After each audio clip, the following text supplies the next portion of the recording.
If you hear the outside world, it's because it's just 100 degrees outside and I am dying. Hey guys, recently I've been getting excited over the smallest of things, but nothing has made me more excited than coming across asexual characters. Finding an asexual character, for those of you who don't know, is a bit like finding someone who likes Brussels sprouts. You don't know they're like that unless they explicitly say so. So there is one difference: people who like Brussels sprouts are weird. Why do you like Brussels sprouts? That's weird. For example, recently I have been watching and rewatching BoJack Horseman on Netflix, not Spawn, and the main character, BoJack Horseman, of course, title character, lives with his friend Todd.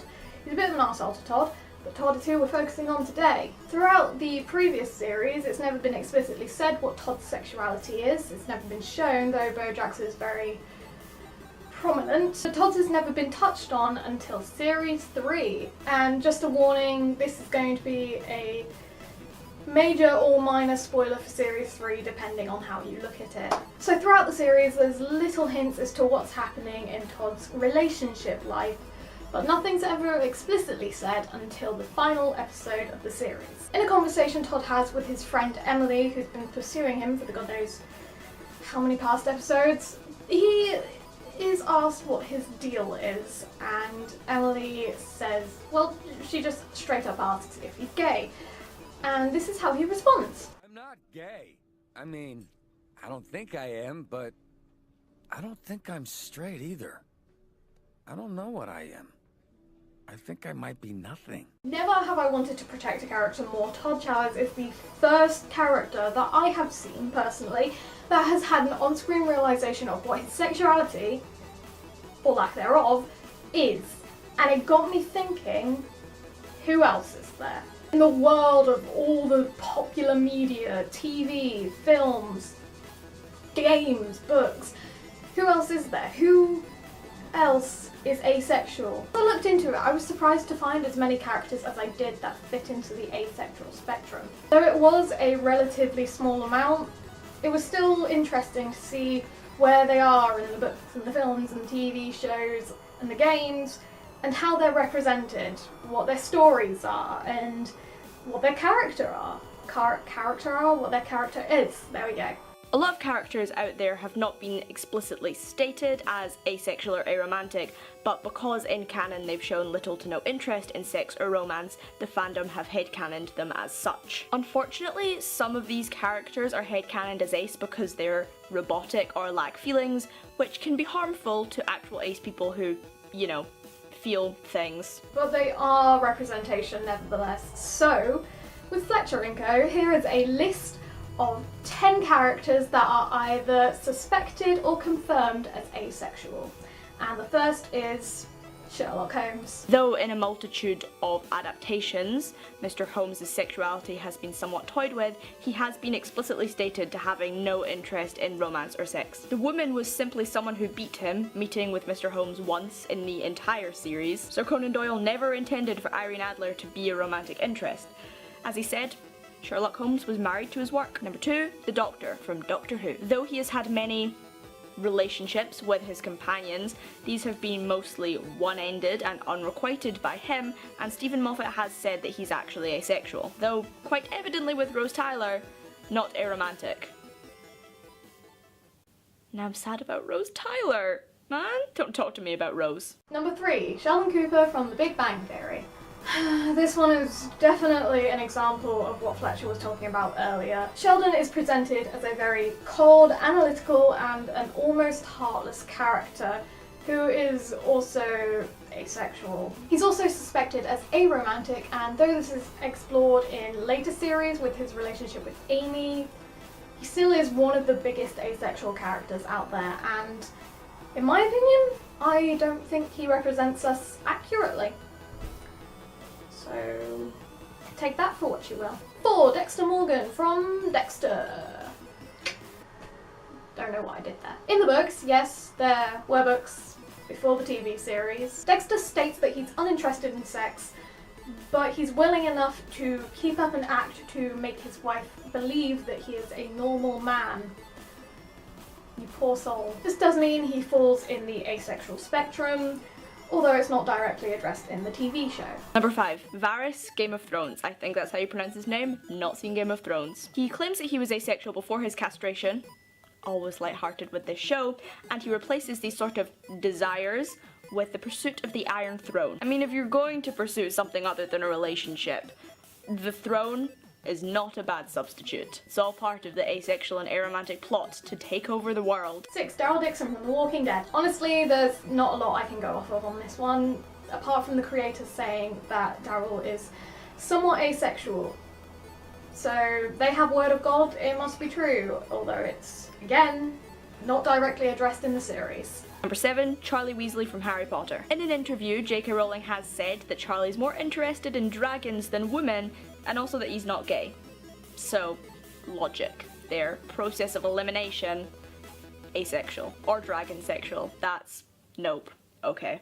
8. Shale from Dragon Age. In a conversation played out with Zeveron, I think that's how you say his name, I've never actually played the game. If you have them both in an active party, she will say that she is repulsed by the idea of intercourse. Zeveron, being the person that he is, can't contemplate somebody not being interested in that sort of thing, and thusly says that she's in denial. She's not. Why don't people understand this? Him saying that she's in denial does not change the fact that Shale is asexual. Now this next one is actually going to surprise you because it totally surprised me as well. Number 9, Alan from The Hangover. Like I said, quite surprising. Did not expect that one. But yes, Alan, according to the creators of The Hangover, is asexual, despite, and here's a spoiler for the 3rd Hangover film if you have not watched that. Did not ever think in my life I'd be giving spoilers for the Hangover series, but here we are. The creators have also stated that his marriage in the 3rd film does not affect that he is still asexual. And I find it amazing that they managed to differ aromantic and asexual and, you know, make sure that they are 2 different things in a franchise that is solely based on comedy, from what I can tell. I found that really amazing. Congrats to the Hangover team, I guess, because that's pretty amazing. I'm proud of them. Well done. It's genuinely nice to have asexual representation in a comedy franchise. Number 10. The Crystal Gems from Steven Universe. As a word of God from the creators of the show, the gems have no biological sex and do not reproduce at all, although they can form romantic relationships. Steven's production was an anomaly in this though, so it's still not entirely sure if they actually are asexual or not. So now let's talk about why it's important to see asexual characters in the media. It's for the same reason that all representation is important. People need to see themselves in the characters that they love. It's incredibly lonely growing up never seeing yourself on TV or reading about yourself in the books that you love. I remember being extremely uncomfortable when I grew up and realised that once you're past the age of 12, basically every story ever revolves around romance and sex. The biggest issue in the asexual community is visibility. People simply don't know we exist, including people who would identify as ace but have never even heard the term. They live their entire lives feeling totally isolated because there's nobody like them in the media. That sucks. It's been said that 1% of the population is asexual, although personally I think the number's probably higher, and that's 74 million people. I did maths. And when you see asexual characters, it's so good. When you already identify as ace, it's validation and it's representation and seeing someone who's like you. But if you don't identify as asexual and you've just been feeling wrong or broken, seeing a character like that could make all the difference. And that's why we made this video. As I said at the beginning, there aren't a lot of asexual characters out there, but there still are some. We just listed 10 examples from popular media. That's not to say that there aren't plenty more out there. In my research, I came across books and films and TV shows and webcomics and all different types of media that do have asexual characters. They just aren't popular enough to have the attention on them. And maybe one day I'll make a video about that. The books that don't have enough recognition that also have asexual characters in them, or the games that have little side quests with ace characters in them, or just something about the ace characters that go overlooked. But for now, I hope you learned at least one thing from this video about ace characters in popular media, whether that be why the representation is so important to us, or that George R.R. Martin can write characters that aren't incestual. Let's see if you can work out if that's a joke or not. Anyway, I'd like to thank Fletcher for joining me on this little collaboration. It was very nice working with you. Thank you for having me, Sam. I'm always up for talking about being ace. I'd like to thank you guys for watching at home. It's very nice of you to join us on this little ace escapade. That's quite good actually, I might use that. Copyright me, as of now. No, wait. Anyway, thank you for watching. If you want to subscribe to Fletcher, I will leave a link in the description.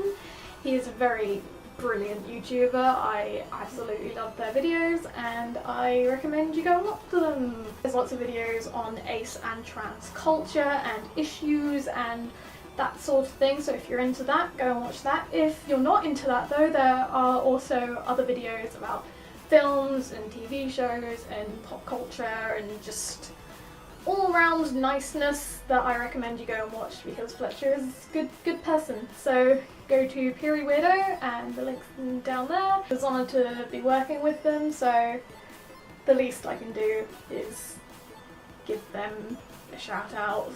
They don't need it. And me, I'll just see you around, really. Cool. Bye guys. Yeah, did it. Thanks. I'm in a hotel room for no reason at all. I'm in Stratford. Anyway, I gotta go. Bye.